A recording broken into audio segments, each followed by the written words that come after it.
Welcome to another edition of Let's Talk Business, organized by JCI European Senate. I'm Philippe Carrera. And my name is Robert van Waart. And today we have as our guest Ullrika Sellman. I hope I'm saying your name correctly. Ullrika is 2021 Deputy National President for JCI Sweden and head trainer for the famous JCI European Academy. Her passion is business in service management, specialized in IT. Currently, she works as Director for Operations Excellence at Global Technology Operations in CGI, Scandinavia, while being married and mother of two. Welcome, Ullrika. Tell us a bit about your fundraising experience, because I think this is something that you really love. Thank you so much, Philippe. Beautiful introduction.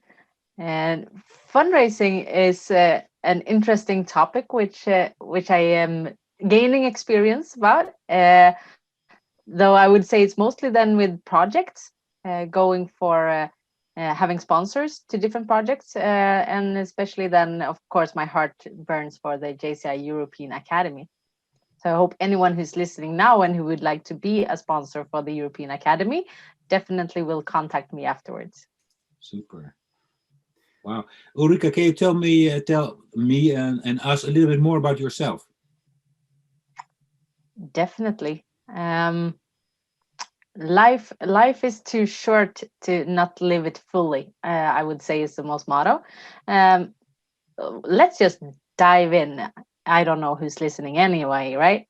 But I had a huge experience of my life. When I was 10, I lost my father, which of course made me realize the importance of living your life. I now have a husband who's older than my father ever been, and I'm almost turning into that age myself. So being raised by a single mom and given the opportunities in life and also being able to stretch myself. That's why the motto of JCI would be better really suits me and my lifetime, because I like to always be able to improve and definitely then, of course, help others.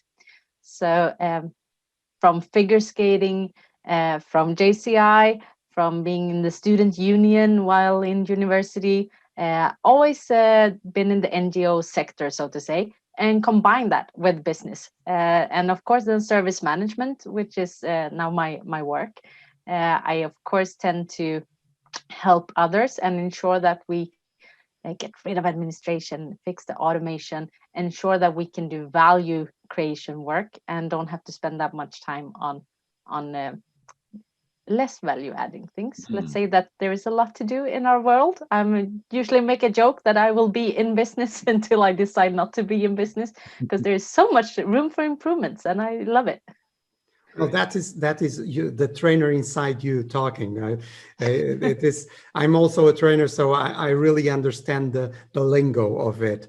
By the way, because you cover also IT, so how you see this turning to distance learning nowadays with the pandemic? Do you have any experience that you can share about that in your area? I do. Let's say that it's been a great learning year, right? I've seen multiple different ways of performing it, as well as, of course, tried them myself in business. I might add on as well that I gave birth this year. I have a 6-month-year-old baby. So April through July, I was a bit off. But with that, doing workshop with 170 people, splitting out to breakout rooms and going back, and also with the way to how to instruct people, because once they're out in the internet, you have to get them back. And once you're at the conference, you can always go over to the room and have them in. And so also as a facilitator doing trainings, the importance of keeping track of the technical stuff, having control of the different rooms to be able to then use old-fashioned go and fetch people. So the structure and the preparations is a bit, in some way, more challenging. On the other hand, you get to just sit and, copy paste and ensure that you have all the material gathered. While in European Academy, when we meet all together, you have to walk through the different rooms and you have to walk out in the forest and, check the different sites. So it's pretty much the same, but very much different. It's another environment. And I think it's good for us. Also, I think these type of interactions like we're having right now, the ability to meet and greet and do different types of forum has really enabled us to have better communication. And so we will get back to meet each other. And I do like hugging, so I really miss that. But I think all the creative learnings and the ability to meet over country, be local, has really enabled us during this pandemic. Everyone, even my grandma, 98 years old, started to use an iPad this year. And let's say that we tried for 15 years to get her to have one, but everyone has been stepping up on the online. Yeah, you told us before, or Philip said it in the announcement, head trainer of the European Academy. I don't know if the viewers or listeners or the viewers all know what the European Academy is, but Philip, have you been to the European Academy, by the way? No, unfortunately not.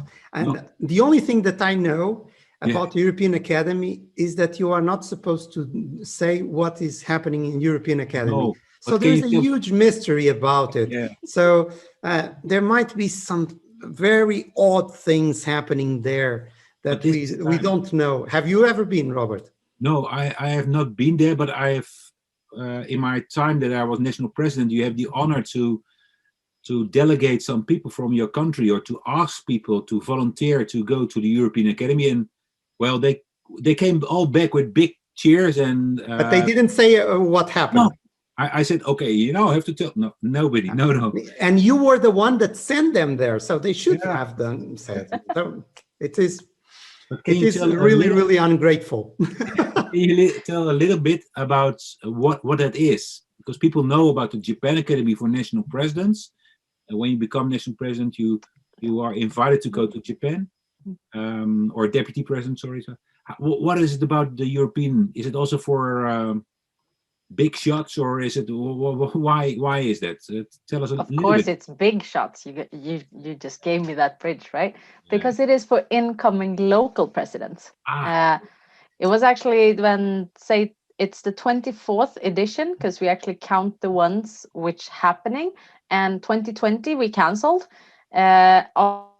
We during the 90s also cancelled 2 academies. Okay. So it's been ongoing for 27 years, I would say then. And it was 2 deputy president, past national presidents of JCI Sweden then, Stefan Thorberg and Kenneth Andreasson, who then had been at Japan Academy. And they said, wow, we should have had this starting off as local presidents, because that's where the magic happens. So to be able to actually create positive impact in your local community on a local level, get the assistance to get a flying start as local president, and also have a European network at once. So the JCI European Academy is for then deputy local presidents to be able to get a flying start, and you get to learn a lot about yourself as well as about your reactions within a team. So it's an awesome team development experience, I would say, as well. Many people stay in contact many years after the European Academy in, let's say, one of their team, and the learnings of what to do with your local board, and hopefully you get somewhat not to do as well, because you tried it once and you don't want to do the same things. So in this year it was cancelled due to, of course, the coronavirus, and not decided to make it hybrid or to make it totally online or something. We did have these discussions. Let's say we had a lot of learnings. I could actually do the reflection. I have had a training recently about the differences and similarities between NGO and business. And at my business, of course, being an IT company, what we did when we had the pandemic coming was to check, okay, so can we run all services? Do we have people? What if someone gets ill? Who would step in? Do we have a number 2 and 3 on everyone? Yeah. Okay, check. We do. Good. Everybody work from home. Okay, VPN is good enough, or we need to have some more capacity. Okay, we're good. JCI though, European Academy, having hundreds of people gathering in one site for 4 days, there might be some touching. So out of that perspective, should we really do this or not? Is it going to be a second wave or not? What different restrictions do we have all over Europe? The learnings from JCI this spring, discussing and realizing how the communication and information was in different countries about the pandemic was a really learning experience. And we decided, we actually did a survey to all applicants. We did 2 surveys, one in May and one in after June 15th. There was this European Parliament decision recommendation to be done. And after that, most countries had their own recommendations, which we then, of course, took into account, and as well asking everyone who had applied for the academy. Based on that, we took this sad decision not to go for it, and there are pros and cons with that. Of course, in parallel, we had the discussions of doing it online, but with respect to the learnings you get face to face, and also since there is some physical activities, like your individual physical activities. The ones that we cannot know about. No. Those, yeah. Those are the reason why we decided with the group development aspect of it, we don't want to use the European Academy brand as an online version. So depending on what happens in the world for 2021, we might have to evaluate that. But what we did instead this year was that the trainer team, which is almost 16 people, volunteered and also had a discussion with EDC Council with respect to being available for doing trainings for incoming local presidents. So then doing like modules from the European Academy, which has happened in some areas. Did you set like a date for it? Let's say a provisional date for 2021? No, the date is set. The hotel is booked. The trainers, the applications is open for trainers right now. So 13th to 18th, I'm just going to toss it out. But yes, I am double checking my calendar. So it's the second weekend in August. Till then, we are all vaccinated. Even you, Robert. The Netherlands, absolutely, yeah. We're starting in January 4th. Although we're now in full lockdown, but yes, we're starting. You will be vaccinating people in coffee shops. Yeah, in this kind of coffee exactly, this kind. In Amsterdam, there are some coffee shops for that. So, by the way, one of the things is, as a trainer, how did JCI help in developing you as a trainer? Beautiful question, and giving a compliment back to get some time to think, I would say, is definitely one thing I learned in JCI. So the combination of experience and good mentors, role models, as well as I believe we are very good at giving feedback in our organization, which I also here invite everyone who's watching to provide feedback on how I did in this interview, because I believe the way of how we learn and how we are in a safe zone in combination with also given the opportunities to stretch ourselves. And what was your biggest lesson you learned within JCI and could transfer to the business side? Was there a lesson you learned in JCI you could use exactly in the business world? Lessons learned, then I think it's something, I would say I would use a lot of things regularly. Of course, then Robert, I would have to say Robert Rules of Order, since I also do love to conduct those type of trainings. But using the Robert Rules of Order structure in online meetings at business, I do daily. Well, let's say that we had one an hour ago. With motions and amendments, you used it at work as well? Not that I would call it motions amendments, but I would say that, okay, so is this proposal enough? Anyone who wants to add? Going first, going twice. Okay, good. So this is the proposal on the table. Everyone in favor? Yes, good. Oh, okay, really? anyone against? No? Done. Good. So Yeah, I'm yeah. appreciated for my effective meetings. Yeah, that's actually not the rules of Robert that we have No, here, not but mine. Robert's rules, not the other Robert, that are, let's say, a must in JCI. But let's go a little bit for the fundraising, because when we are in NGOs, and nowadays, unfortunately, there is a lot of need of fundraising. Um, how you develop your, let's say, interested in fundraising? I was like, now is where I should call and ask Ruth, because Ruth is a lot better at fundraising than what I am. Uh, so I would say that I would have to develop my experience from fundraising. Usually that's not the part which I take in a project, though I think it's very important, just as you say, Philip. So I would give and I would support, and also then I would say cold calls. So if I know what I am to sort of gather the funds for, I have an easy way to just lift the phone and do those cold calls. That's But in a something way I always do. also, in order to be successful in fundraising, you have to give something in return. It's not only the idea of give me money, please. So any tips and tricks in that area that you have been using? I would say the old slogan, "What's in it for me?" To actually go there with what would be for the giver, what would be the benefits for them. So I mean, doing fundraising, you would also have to find the solution where you have a win-win, a gain for both.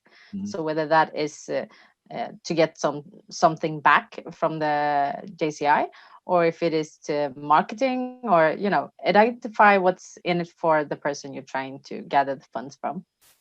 That would have to be one of my best tricks, I would say. And when we look forward, Ullrika, next year, what will be the highlight next year for you and JCI, and maybe also for your business? What will be the highlight? Highlights for my business is my business. Well, I am actually a stock owner for CGI as well. It's really funny to work at CGI while you're engaged in JCI. Yeah, So yeah. my phone message is funny with that. But I'm a stakeholder shareholder of CGI, and we are doing a transformation journey right now, which is really funny. And of course, with the pandemic as well, we have a lot of interesting new business which we need to transform into being the best delivery as we can in CGI. So that is one of our top aims in there. Going for JCI, Sweden is doing a bit of a restart almost. We have had elderlies going out of the organization. I'm also an elderly soon. So getting ship shape, and as well with the pandemic, and ensuring that we have our processes of new members and starting up new local organizations, utilizing the online trainings and making the local organizations helping each other to evolve. So we have 2 cities, actually, we had 4 of our local organizations who were not able to sort of do their yearly projects this year. I guess some of your senators might have been to the International Crayfish Conference in Halmstad, which unfortunately was canceled as well due to the pandemic. It was something that happened across the year. Yeah. So you're allowed to eat crayfish whenever you are and whatever you do else at the crayfish party.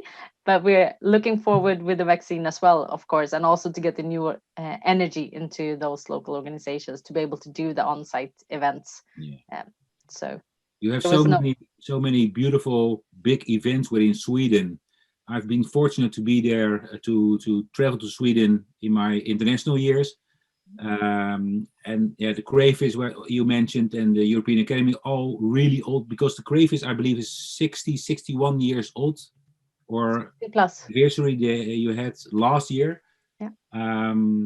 So yeah, and what we see in Europe and in many countries is that with the pandemic, the number of active members go down. People get older. They go out. They become alumni or senators, or they just leave. And so I hope you will get back again in growing and membership growth upcoming years. And get younger people. We are from 18. I believe we had a 30 plus for a few years.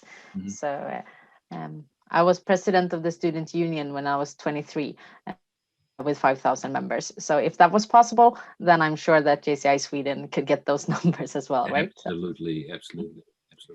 By the way, a last question, because you come from Sweden, and one of the things that everybody is talking across Europe is, let's go the Swedish way or the rest of the world way in terms of the COVID-19. So what is your view from Sweden? Because we get a lot of views. So let's get another one. So what is your view? There are many perspectives to this question, right? I think one of the foremost reasons why we sort of went another way in the beginning was due to how we are structured with our authorities compared to government. So politics were not allowed to decide. The institution of human wealth.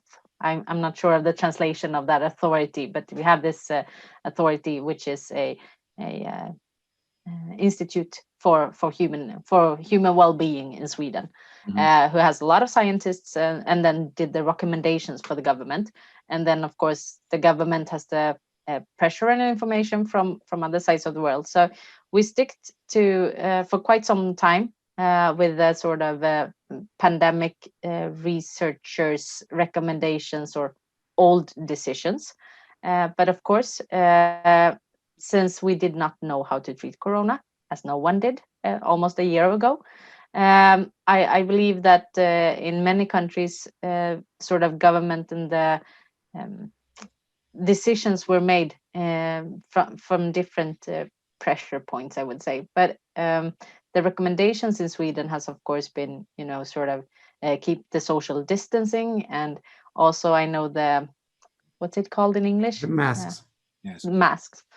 The masks has been a huge topic, and also with whether they provide safety, which is actually not safety, that you get more careless due to you wearing them, and then you think you're safe.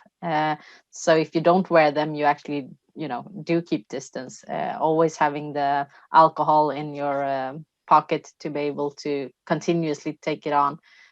Sometimes I don't even leave the house, but yeah, I do tend to take a walk every day at least, but having food ordered to home and so forth. So I would say also, of course, as in many countries, well, all cultures, I would say, education level, of course, also affects the way how you decide to act.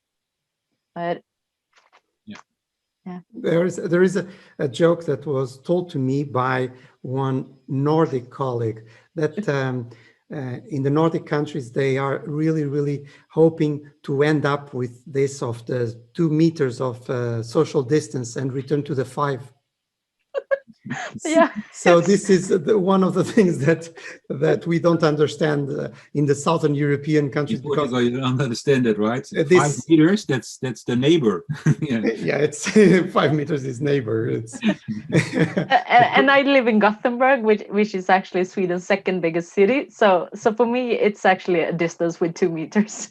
But yeah, up north, where you had, I had this. I can add on that story, Philippe. A colleague of mine had moved to Gothenburg, and he's like, "Oh, it's so nice here in Gothenburg, and it's so near to everything." And for me, that was like, okay, he means like the cinema around, a kilometer away, or the pharmacy around the corner. It's near to everything. And he continues the sentence with, well, my wife has a friend in Linköping. It's only like 3 hours drive. You can go there on Saturday morning, do lunch to lunch, and then go home on Sunday afternoon. It's so close to everything. You can go to Malmö in 3 hours. I was like, 3 hours? Hours? That's not near. And he's like, I grew up with having 2 hours to the nearest grocery store because he lived up north Sweden.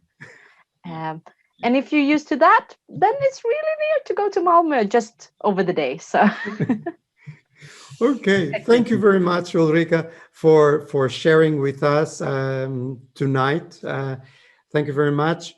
And this has been the last Let's Talk Business of 2020. We will be back in 2021, maybe with vaccines, or no, not yet. Probably the three of us, I hope, are not in any priority group. So, is it due to Christmas that this is the last one? Yes. So every month. Oh, you were prepared. Well, it's the last week before Christmas. Oh, oh, Robert, awesome. Well, I have this. Okay, I can. Bye-bye, people. Oh my God, I did something wrong. Yeah. Okay, guys, thank you very much, and see you next year. See you next year. Bye-bye. Thank you. Bye-bye.